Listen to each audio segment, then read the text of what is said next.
Hello and welcome back to my latest model railway update. Pleased to say, actually made a fair bit of progress since the last video, and quite a bit to let you know about today. Yeah, first things first. I, for a while now, have been thinking about how can I get some sort of live sound on my layout, and obviously with DC you're sort of fairly limited. But a while ago I found about this company called Traintech who do little sound modules for which can be used for DC as well as DCC model railways. And if I just show you, if I can find it somewhere in here, I decided to purchase this little sound module. This is the packet it came in here, and really clever little module that basically runs off a round battery, one of the flat batteries that you get in things like car remote controls, things like that. And it's great because it will just basically fit in a wagon, and it's got a motion sensor, so it picks up when the train is pulling away, when it's stopping. So I thought I'd start off with a steam module, and it's actually fitting in my little cattle wagon there with the white roof on it, and really pleased with it. I'll give you a little demo in a minute. The only thing is with it is a little bit quiet, but you know, there are things that you can do to sort of improve the sound.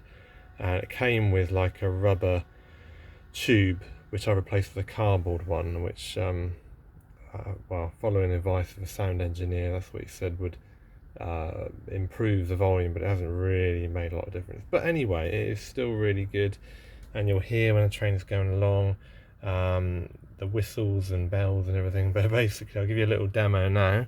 So we'll start off this little loco here, so hopefully this will work.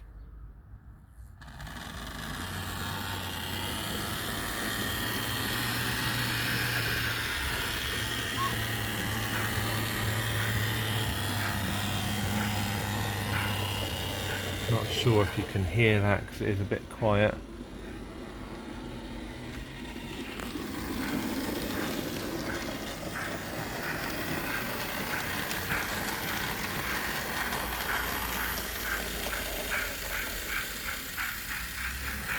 See, it responds to the speed of the train. So the train picks the speed, the chuffing gets faster. So the only criticism I've got is a little bit quiet. So I might look at increasing the volume somehow at some point. But then if it slows down,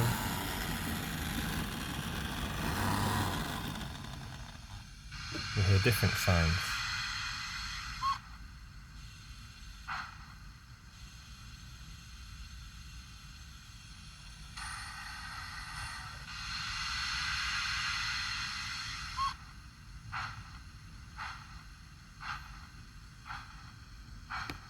Now it shouldn't be doing that now. This is where I need to sort of play around with it, because obviously it's assuming the train's moving, but it's not.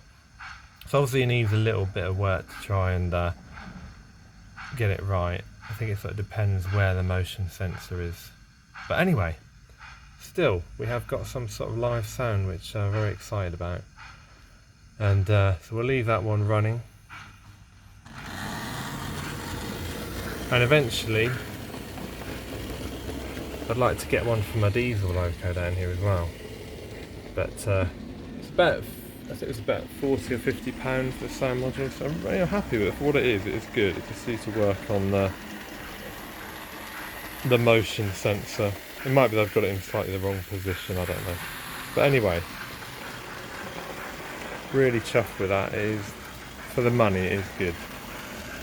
So, in addition to that, what else have I done? Well, I've been working mainly on the coal yard down here. As you can see, quite a lot of progress. Following the advice of somebody online, I repositioned the weighbridge here to put the coal office beside it rather than sort of in front of it. And you can see here I've actually finished the boundary wall around the coal yard, finished the coal piles, weathering the coal lorry, Also you see here I've got some little coal men and a wheelbarrow and some scales. Even got the coal dust on the ground. So really pleased with that, and not much else to do really to finish that off. It's pretty much there. I was thinking about putting a little light in the coal office, which I'll probably do at some point. There you probably hear the whistle there, the steam train. Also I've added like a crossing here. Reason being is that you go around, there is like a little scrapyard stroke coal yard around the back here. And that brings me on to the next thing. I bought this little crane here, which is like a Corgi 1:74 scale model, Coles Argus crane I think it's called. It's even got the little winch at the top there, so that was a good buy. And also bought a little Ford Transit Mark 1 Express Dairy to go in my little dairy scene over here. So that's great, really happy with that. Nice little model there. So that's that one. What else have I done? Oh yeah, also you'll notice I've added some station fencing around here, the white fencing, which I bought off eBay, just to sort of like section that area off. We've got a little bit more around here as well. So yeah, pleased with that.